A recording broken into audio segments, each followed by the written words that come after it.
1 minute 30 encore sur le salon de l'automobile. Cette fois-ci, on est sur le stand de Citroën. Pour commencer, on va parler d'autre chose que de la voiture. On a lancé il y a un peu plus d'1 an Citroën Multicity. C'est un portail que vous pouvez voir là. C'est plus une voiture.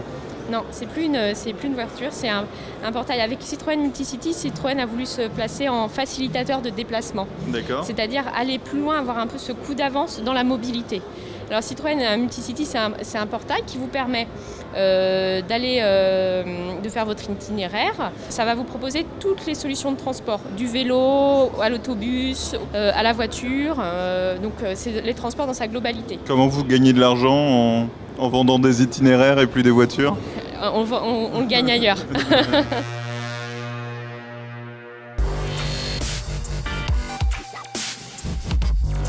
Ici, vous avez donc numéro 9, qui est le concept car un concept car qu'on a présenté à Pékin en avril dernier, qui fait ici sa première européenne.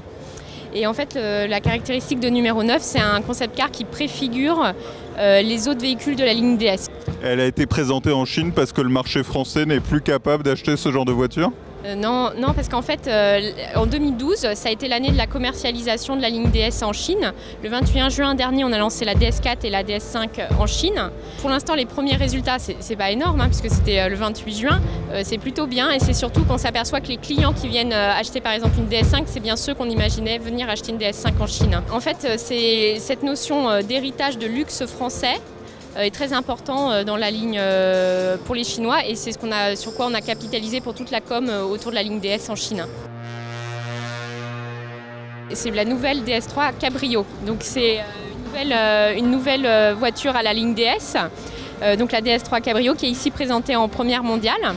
Alors cette DS3 Cabrio, pour remettre dans la stratégie de Citroën, elle illustre la montée en gamme de Citroën. Entre une C3 et une DS3, on va avoir quoi comme fonctionnalité? En fait, ce qu'il faut avoir en tête, c'est que c'est toute la gamme Citroën qui monte en gamme. Ce qu'on voit avec la DS3, on fait un taux de conquête de près de 70%. C'est-à-dire qu'on a 70% d'acheteurs de DS3 qui ne sont pas des acheteurs de Citroën à la base. Et les taux, si on regarde le détail du taux de conquête, on voit que ce n'est pas des clients qui étaient clients C3 ou clients 208, c'est des clients d'autres marques qui viennent acheter une DS3.